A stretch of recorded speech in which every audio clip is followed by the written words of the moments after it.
காட்டிலும் மேட்டிலும் கல்லிலும் முள்ளிலும் அந்த பெண்ணை தொடர்ந்து வந்தியத்தேவன் ஓடினான். ஒரு சமயம் அவள் கண்ணுக்கு தெரிந்தாள், மறு கணத்தில் மறைந்தாள். இனி அவளை பிடிக்க முடியாது என்று தோன்றிய போது மறுபடியும் கண்ணுக்கு புலப்பட்டாள். மாயமானை தொடர்ந்து ராமர் சென்ற கதை வந்தியத்தேவனுக்கு நினைவு வந்தது. ஆனால் இவள் மாயமும் அல்ல, மானும் அல்ல. இவளுடைய கால்களிலே மானின் வேகம் இருக்கிறது என்பது மட்டும் நிச்சயம். அம்மம்மா, என்ன விரைவாக ஓடுகிறாள்! எதற்காக இவளை தொடர்ந்து ஓடுகிறோம்? இது என்ன பைத்தியக்காரத்தனம் என்று எண்ணினான். உடனே அதற்கொரு காரணமும் நினைத்துக் கொண்டான். கோடிக்கரை நெருங்க நெருங்க சேந்தன் அமுதன் வர்ணித்த மங்கையின் நினைவு அவனுக்கு அடிக்கடி வந்து கொண்டிருந்தது. இவள் அந்த பூங்குழலியாகத்தான் இருக்க வேண்டும். இவளுடன் சிநேகம் செய்து கொண்டால் வந்த காரியம் நிறைவேறுவதற்கு அனுகூலமாயிருக்கும். அத்துடன் கலங்கரை விளக்கத்துக்கு போக வழி கேட்டும் தெரிந்து கொள்ளலாம். தொலைதூரத்தில் வரும்போதே அவர்களுக்கு கலங்கரை விளக்கின் உச்சி தெரிந்தது. ஆனால் அதை நெருங்குவது எளிதா இல்லை. காட்டுக்குள் புகுந்தும் கலங்கரை விளக்கு தெரியவே இல்லை. காட்டுக்குள்ளே சுற்றி சுற்றி வருவதாக ஏற்பட்டதை தவிர வழி அகப்படவில்லை. இந்த சமயத்திலே தான் குலகர் கோயிலின் மதில் சுவரின் மேல் பூங்குழலியை வந்தியத்தேவன் கண்டான். அவளை பிடித்து வழி கேட்கலாம் என்று பார்த்தால் அவள் இப்படி மாயமானை போல் பிடிபடாமல் ஓடுகிறாளே. இவளை இப்படியே விட்டுவிட்டு திரும்ப வேண்டியதுதான். ஆனால் ஓட்டப்பந்தயத்தில் கூட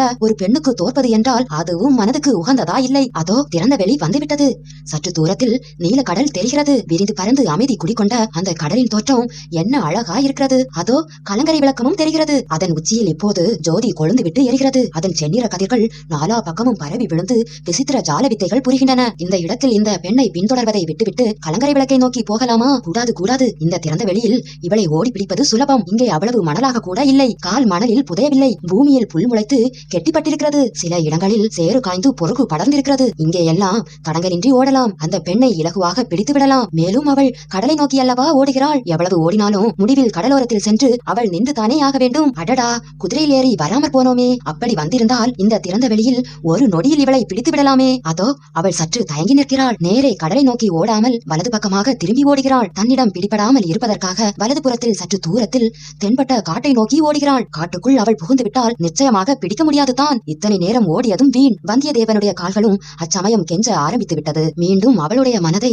மாற்றிக்கொண்டு விட்டால் போலிருக்கிறது. காட்டுக்குள் போகும் எண்ணத்தை விட்டு விட்டால் போலிருக்கிறது. பம்பரத்தை போல் ஒரு சுற்றி சுற்றி திரும்பி ஓடி வருகிறாள். கலங்கரை விளக்கின் அடிக்கு போக நினைத்தால் போலிருக்கிறது. ஒரு 4 பாய்ச்சல் பாய்ந்தால் அவளை பிடித்து விடலாம். கைப்பிடியாக அவளை பிடித்து, பெண்ணே, ஏன் இப்படி என்னை கண்டு மிரண்டு ஓடுகிறாய்? உனக்கு உன் காதலனிடமிருந்து செய்தி கொண்டு வந்திருக்கிறேன் என்று சொன்னால் எத்தனை அதிசயம் அடைவாள். சேந்தன் அமுதன் அவனிடம் ஒன்றும் சொல்லி அனுப்பவில்லை என்பது உண்மைதான். அதனால் என்ன, ஏதாவது சொந்தமாக கற்பனை செய்து சொன்னால் போகிறது. வந்தியத்தேவன் மனதிற்குள் தீர்மானித்தபடி தன் தேகத்தில் மிச்சமிருந்த வலிமையெல்லாம் உபயோகித்து பாய்ந்து ஓடினான். திரும்பி ஓடி வந்து கொண்டிருந்த அவளை 4 பாய்ச்சலில் பிடித்து விடலாம் என்பதுதான் அவனுடைய உத்தேசம். திடீரென்று ஐயோ என்றான். தனக்கு என்ன நேர்ந்து விட்டது என்பது முதலில் அவனுக்கே தெரியவில்லை. பிறகு புலப்பட தொடங்கியது. அவனுடைய கால்கள் இரண்டும் சேற்றில் புதைந்து கொண்டிருந்தன. முதலில் பாதங்கள் மட்டும் புதைந்தன.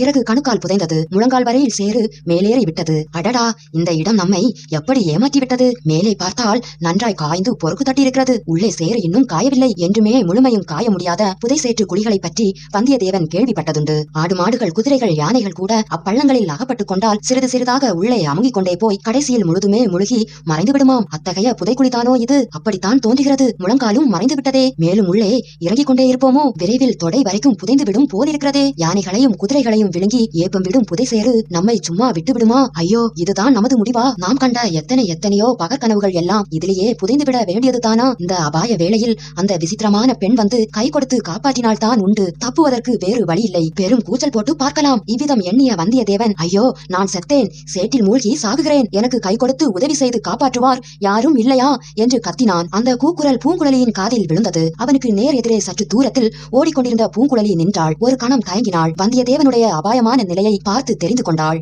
மறுகணம் அங்கே பாதி மணலிலும் பாதி சேற்றுக்குழியிலும் கிடந்த படகு ஒன்று அவள் கவனத்தை கவர்ந்தது. அக்குழியில் தண்ணீர் நிறைந்து ஆழமான நீரோடையாக இருந்த காலத்தில் அப்படகு உபயோகப்பட்டிருக்க வேண்டும். அதில் இப்போது குதித்து ஏறினாள். துடுப்பை எடுத்துக்கொண்டு 2 தடவை வலித்தாள். படகு மிதந்து சென்று புதை சேற்றுக்குழியின் அக்கறையும் மறைந்து விட்டது. பூங்குழலி கெட்டி தரையில் குதித்தாள். கரையில் கால்களை நன்றாய் ஊன்றிக்கொண்டு வந்தியத்தேவனுடைய கைகளை பற்றி கரையில் இழுத்து விட்டாள். கரையேறியதும் வந்தியத்தேவன் கலகலவென்று சிரித்தான். அவனுடைய கால்கள் மட்டும் கொஞ்சம் நடுங்கிக் கொண்டு இருந்தன. என்னை காப்பாற்றி கரை சேர்த்து விட்டதாக உனக்கு எண்ணம் போல் இருக்கிறது. நீ வந்திருக்காவிட்டால் நான் கரையேறி இருக்க மாட்டேன் என்று நினைத்தாயோ? பின் எதற்காக அப்படி ஐயோ ஐயோ என்று கத்தினாய்? உன்னை ஓடாமல் தடுத்து நிறுத்துவதற்காகத்தான். அப்படியானால் மறுபடியும் உன்னை குழியிலேயே தள்ளிவிடுகிறேன். உன் சாமர்த்தியத்தினால் நீயே கரையேறிக்கொள் என்று பூங்குழலி சொல்லி தள்ளிவிடுவதற்காக முயன்றாள். ஐயோ என்று வந்தியத்தேவன் விலகி நின்று கொண்டான். எதற்காக அலறுகிறாய்? உயிருக்காக பயப்படவில்லை, சேற்றுக்குத்தான் பயப்படுகிறேன். ஏற்கனவே தொடை வரைக்கும் சேராகிவிட்டது. பூங்குழலியின் முகத்தில் புன்னகை மலர்ந்தது. வந்தியத்தேவனை ஏற இறங்க பார்த்தாள். அதோ கடல் இருக்கிறது, போய் சேற்றை அலம்பி சுத்தம் செய்து கொள். நீ கொஞ்சம் முன்னால் சென்று வழிகாட்ட வேண்டும் என்றான் வந்தியத்தேவன். இருவரும் கடற்கரையை நோக்கி நடந்தார்கள். சேற்று பள்ளத்தை சுற்றி கொண்டு சென்ற என்றார்கள். என்னை கண்டதும் எதற்காக அப்படி விழுந்தடித்து ஓடினாய்?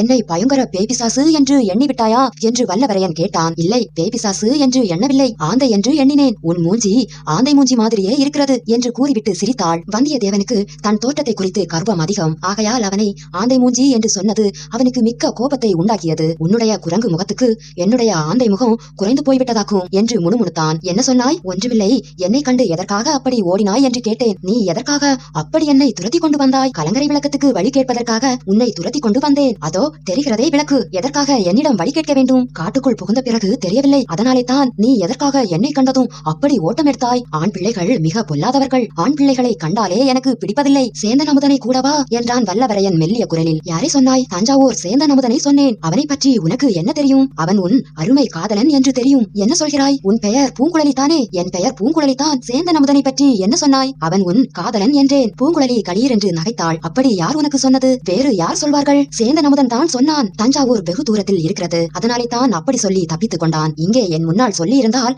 அந்த சேற்றுக்குழியில் தூக்கி போட்டிருப்பேன். அதனால் என்ன? சேற்றை அலம்பிக் கொள்ள கடலில் ஏராளமாய் தண்ணீர் இருக்கிறதே. நீ விழுந்த புதை சேற்றுக்குழியில் மாடு குதிரை எல்லாம் மூழ்கி செத்திருக்கின்றன. யானையை கூட அது விழுங்கிவிடும். வந்தியத்தேவனுடைய உடம்பு சிலிர்த்தது. அவனை அந்த படுகுழி கொஞ்சம் கொஞ்சமாக கீழே இழுத்துக் கொண்டிருந்த போது ஏற்பட்ட உணர்ச்சியை நினைத்துக் கொண்டான். அதை நினைத்த போது அவன் உடம்பெல்லாம் நடுங்கியது. சேந்தன் அமுதன் என்னை பற்றி இன்னும் என்ன சொன்னான்? நீ அவனுடைய மாமன் மகள் என்று சொன்னான். உன்னை போன்ற அழகி தேவலோகத்தில் கூட கிடையாது என்று சொன்னான். தேவலோகத்துக்கு அவன் நேரிலே போய் பார்த்திருப்பான் போலிருக்கிறது. இன்னும் என்ன சொன்னான்? நீ நன்றாக பாடுவாய் என்று சொன்னான். நீ பாடினால் கடலும் கூட இரைச்சல் போடுவதை நிறுத்திவிட்டு பாட்டை கேட்குமாம். அது உண்மைதானா? நீயே அதை தெரிந்து கொள். இதோ கடலும் வந்துவிட்டது. இருவரும் கடற்கரையோரமாக வந்து நின்றார்கள். வானத்தில் விண்மீன்கள் கண்ணை சிமிட்டிக் கொண்டிருந்தன. திரைச்சந்திரன் நீலக்கடலில் மிதக்கும் வெள்ளி ஓடத்தைப் போல பவனி வந்து கொண்டிருந்தான். காற்றின் வேகம் அதிகமாயிருந்தது. கடல் குமுறியது. கடல் அலைகள் கைகளை நீட்டி கரையில் நின்றவர்களை தன்பால் இழுக்க முயன்றது. ஏன் நிற்கிறாய்? சீக்கிரம் சேற்றை கழுவிக்கொள். வீட்டுக்கு உடனே போக வேண்டும். இல்லாவிட்டால் இன்று எனக்கு சோறு கிடைக்காது. அண்ணி சோற்றுப்பானையை கவிழ்த்து விடுவாள் என்றாள் பூங்குழலி. இங்கே கடலின் ஆழம் அதிகமா என்று வந்தியத்தேவன் கேட்டான். உன்னை போல் பயந்தான் கொள்ளியை நான் பார்த்ததே இல்லை. இங்கே வெகு தூரத்துக்கு ஆழமே கிடையாது. அரை காத தூரம் கடலில் போனாலும் இடுப்பளவு தண்ணீர் தான் இருக்கும். ஆகையினாலே தான் ஒவ்வொரு நாள் இரவும் கலங்கரை விளக்கு எரிய வேண்டி இருக்கிறது. வந்தியத்தேவன் தயங்கி தயங்கி தண்ணீரில் இறங்கினான். சேற்றை கழுவி கை கால்களை சுத்தம் செய்து கொண்டு கரையேறினான். சற்று தூரத்தில் வைத்தியருடைய மகன் குதிரை மேலேறி வருவதை கண்டான். வந்தியத்தேவனுடைய குதிரையும் பக்கத்தில் வந்தது. ஐயையோ, குதிரை சேற்றில் இறங்கிவிடப் போகிறதே என்றான் வந்தியத்தேவன். இறங்காது, மனிதர்களை விட குதிரைகளுக்கு விவேகம் அதிகம் என்றாள் பூங்குழலி. ஆனால் ஒரு குதிரை மீது மனிதன் இருக்கிறானே, அவன் என் குதிரையும் பிடித்து இழுத்துக் கொண்டு வருகிறானே, அது கொஞ்சம் அபாயம்தான். ஓடிப்போய் எச்சரிக்கை செய். நில்லு நில்லு என்று கூச்சலிட்டுக் கொண்டே வந்தியத்தேவன் ஓடிப்போய் தடுத்து நிறுத்தினான். பூங்குழலியும் சற்று நேரத்துக்கெல்லாம் அவர்களுடன் வந்து சேர்ந்து கொண்டாள். மூவரும் கலங்கரை விளக்கத்தை நோக்கி நடந்தார்கள். நீ குதிரையில் ஏறிக்கொள்ளலாமே என்றாள் பூங்குழலி. இல்லை, உன்னுடன் நடந்தே வருகிறேன். பூங்குழலி குதிரையின் அருகில் சென்று அதன் முகத்தை தடவி கொடுத்தாள். அதனால் மகிழ்ச்சி அடைந்ததை போல் குதிரை உடம்பை சிலிர்த்துக் கொண்டு சற்று லேசாக கனைத்தது. உன்னை என் குதிரைக்கு பிடித்துவிட்டது. இது மிக்க நல்லது. என்ன விதத்தில் நல்லது? நான் இலங்கைக்கு போக வேண்டும். இந்த குதிரையை உன்னிடம் ஒப்புவித்து விட்டு போகலாம் என்று எண்ணுகிறேன். பார்த்துக் கொள்கிறாயா? ஓ, பார்த்துக் கொள்கிறேனே. எல்லா மிருகங்களும் என்னிடம் சீக்கிரம் சிநேகமாகிவிடும். மனிதர்களுக்கு மட்டும் தான் என்னை கண்டால் பிடிக்காது. ஏன் அப்படி சொல்கிறாய்? சேந்தன் அமுதன் உன் மீது பிரியம் வைத்திருக்கிறானே. எனக்கும் மிருகங்களின் மீது தான் பிரியம். மனிதர்களை கண்டால் எனக்கு பிடிக்காது. மனிதர்கள் அப்படி என்ன உனக்கு செய்து விட்டார்கள்? மனிதர்கள் பொல்லாதவர்கள். பொய்யும் புனை சுருட்டுமே அவர்களுக்கு வேலை. எல்லோரையும் சேர்த்து அப்படி சொல்லிவிடக் கூடாது. சேந்தன் அமுதன் நல்லவன். இதோ வருகிறானே வைத்தியர் மகன், இவன் ரொம்ப நல்லவன்.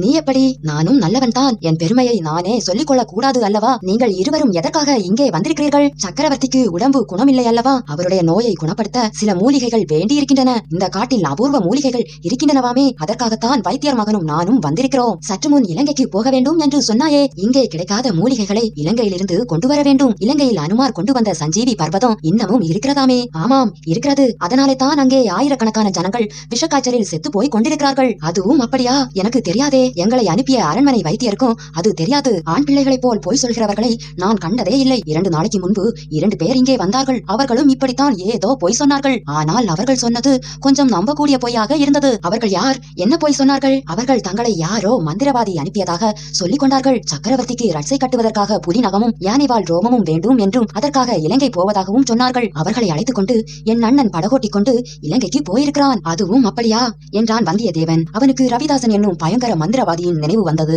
இரவில் படுத்திருந்த பாழ் மண்டபத்தில் நிகழ்ந்த பயங்கர அனுபவம் நினைவுக்கு வந்தது. இந்த மாதிரி காரியங்களிலெல்லாம் ஏன் சிக்கிக் கொண்டோம்? போர்க்களத்தில் நேருக்கு நேர் பகைவனுடன் நின்று போர் புரிய வேண்டும். அப்போது நம் வீரத்தையும் தீரத்தையும் காட்ட வேண்டும். இந்த மாதிரி தந்திர மந்திர சூழ்ச்சிகளில் எதற்காக அகப்பட்டுக் கொண்டோம்? நமக்கு முன்னாலேயே இலங்கைக்கு படகில் சென்றிருப்பவர்கள் யாரா இருக்கக்கூடும்? இந்த பெண்ணை எவ்வளவு தூரம் நம்பலாம்? இவளும் ஒருவேளை அந்த சதிகார கூட்டத்தில் சேர்ந்தவளா இருக்கக்கூடுமோ? இல்லை இல்லை, இவள் கள்ளம் கபடமற்ற பெண். இவளை எப்படியாவது சிநேகம் செய்து வைத்துக் கொள்வது நல்லது. பூங்குழலி, உன்னிடம் உண்மையை சொல்லிவிடுகிறேன். சற்று முன் மூலிகை கொண்டு போக நான் வந்திருப்பதாக சொன்னேனே, அது பொய்தான். மிக முக்கியமான ரகசியமான காரியத்துக்காக நான் இலங்கைக்கு போகிறேன். அதை உன்னிடம் சொல்ல விரும்புகிறேன். வேண்டாம், முக்கியமான ரகசியமான காரியங்களை பெண்களிடம் சொல்லக்கூடாது என்று உனக்கு தெரியாதா? என்னிடம் ஒன்றும் சொல்ல வேண்டாம். சாதாரண பெண்களை பற்றித்தான் அப்படி சொல்லுவார்கள். உன்னிடம் ரகசியத்தை கூறினால் அப்படி ஒன்றும் நேர்ந்து விடாது. நான் சாதாரண பெண் இல்லை என்று உனக்கு எப்படி தெரிந்தது? என்னை நீ பார்த்து ஒரு நாளிகை கூட ஆகவில்லையே. பூங்குழலி, உன்னை அந்த கோயிலின் மதிலின் மீது முதலில் பார்த்தவுடனேயே எனக்கு பிடித்து போய்விட்டது. உன்னை ஒன்று கேட்கிறேன், அதற்கு உண்மையாக மறுமொழி சொல்கிறாயா? கேட்டுப்பார். சேந்தன் அமுதன் உன்னுடைய காதலன் அல்ல என்பது நிஜமா? அவனை நீ மணந்து கொள்ள போவதில்லையா? எதற்காக கேட்கிறாய்? சேந்தன் அமுதன் என் சிநேகிதன். அவனுக்கு எதிராக ஒன்றும் நான் செய்யக்கூடாது. ஆனால் அவன் உன் காதலன் இல்லை என்றால் சொல்லு, ஏன் தயங்குகிறாய்? அந்த இடத்திற்கு நான் விண்ணப்பம் போடலாம் என்று பார்க்கிறேன். பூங்குழலி, காதலை பற்றி நீ குறைவாக பேசுவது எனக்கு பிடிக்கவில்லை. உலகத்தில் காதலை காட்டிலும் தெய்வீகமான சக்தி வேறு ஒன்றும் கிடையாது. ஐயா, நான் ஒன்று சொல்கிறேன், அதை நன்றாக கேட்டு மனதில் வாங்கிக் கொள்ளும். எனக்கும் உம்மை கண்டால் பிடித்துத்தான் இருக்கிறது. 2 நாளைக்கு முன் வந்தவர்களை பார்த்ததும் உண்டான வெறுப்பு உம்மிடம் உண்டாகவில்லை. ஓ, நான் யோகசாலிதான். ஆனால் காதல் கீதல் என்ற பேச்சை மட்டும் எடுக்க வேண்டாம். சேந்தன் அமுதன் என் காதலன் இல்லை. ஆனால் எனக்கு வேறு காதலர்கள் இருக்கிறார்கள். அடடா, வேறு காதலர்களா? யார் யார்? எத்தனை பேர்? இரவு நடுநிசையில் நான் வீட்டிலிருந்து எழுந்து செல்வேன். என்னை பின்தொடர்ந்து வந்தால் அவர்களை உமக்கு காட்டுவேன். நீரே பார்த்து தெரிந்து கொள்ளலாம். இப்படி சொல்லிவிட்டு பூங்குழலி களீர் என்று சிரித்தாள். அந்த சிரிப்பு வந்தியத்தேவனுடைய நெஞ்சை என்னமோ செய்தது. பாவம், இந்த பெண்ணுக்கு சித்தப்பிரமை போலிருக்கிறது. நம்முடைய காரியத்துக்கு இவள் மூலமாக எந்தவித உதவியையும் எதிர்பார்ப்பது வீண். இவளிடம் ஒன்றும் சொல்லாமல் இருப்பதே நலம். கலங்கரை விளக்கின் அருகில் இருந்த வீட்டை அவர்கள் நெருங்கினார்கள். வீட்டுக்குள்ளிருந்த ஒரு பெரியவரும் வயது முதிர்ந்த பெண்மணியும் வெளியே வந்தனர். பூங்குழலியையும் மற்ற இருவரையும் குதிரைகளையும் பார்த்துவிட்டு பெரியவர் திகைத்து நின்றார். பூங்குழலி, இவர்கள் யார்? எங்கே இவர்களை பிடித்தாய் என்று பெரியவர் கேட்டார். அப்பா, நான் இவர்களை பிடிக்கவில்லை. இவர்கள் தான் என்னை பிடித்தார்கள். எல்லாம் ஒன்றுதான். பொழுது போவதற்கு முன்னால் வீட்டுக்கு வந்துவிடு என்று சொன்னால் நீ கேட்பதில்லை. முந்தா நாள் 2 பேரை அழைத்துக் கொண்டு வந்தாய். இன்றைக்கு 2 பேரை அழைத்துக் கொண்டு வந்திருக்கிறாய். இவர்கள் எதற்காக வந்திருக்கிறார்கள்? அப்பா, சக்கரவர்த்தியின் வைத்தியத்துக்காக மூலிகை கொண்டு போவதற்கு இவர்கள் வந்திருக்கிறார்கள். ஏனையா, இந்த பெண் சொல்வது உண்மைதானா என்று பெரியவர் வந்தியத்தேவனை பார்த்து கேட்டார். ஆம் பெரியவரே, இதோ சீட்டு என்று சொல்லி வந்தியத்தேவன் இடையில் கட்டியிருந்த துணிச்சுருளில் இருந்து ஓலை ஒன்றை எடுத்து பெரியவரிடம் கொடுத்தான். அதே சமயத்தில் இன்னொரு ஓலை தரையில் விழுந்தது. அதை அவசரமாக குனிந்து எடுத்து பத்திரப்படுத்தி வைத்துக் கொண்டான். பெரிய மூடன் நான், ஒரு தடவை காரியம் கெட்டும் புத்தி வரவில்லை என்று வாய்க்குள் முணுமுணுத்துக் கொண்டான். பெரியவர் அந்த ஓலையை வாங்கிக் கொண்டார். கலங்கரை விளக்கின் வெளிச்சத்தில் அதை கவனமாக பார்த்தார். அவர் முகம் மலர்ந்தது. தமது மனையாளை நோக்கி, இளைய பிராட்டி ஓலை கொடுத்து அனுப்பியிருக்கிறாள். இவர்களுக்கு உணவு அளிக்க வேண்டும். உள்ளே சென்று உன் மருமகளிடம் சொல்லு. சோற்று